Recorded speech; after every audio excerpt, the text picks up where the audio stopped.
everyone, welcome back to the channel.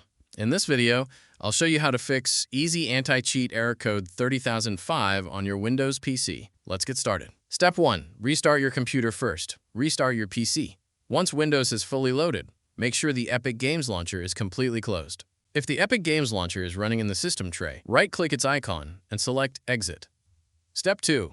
Right-click an empty area of the taskbar and select Task Manager. Inside Task Manager, look through the list of running processes. If you see any process related to Easy Anti-Cheat or Epic Games Launcher, right-click it and select End Task. Make sure all related processes are closed before continuing. Now open File Explorer.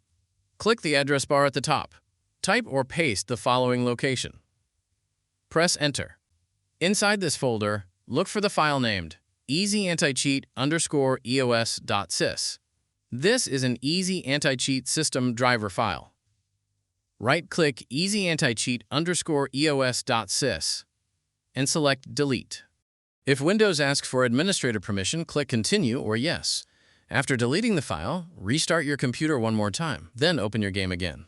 Easy Anti-Cheat should recreate the required system file automatically. That's all there is to it.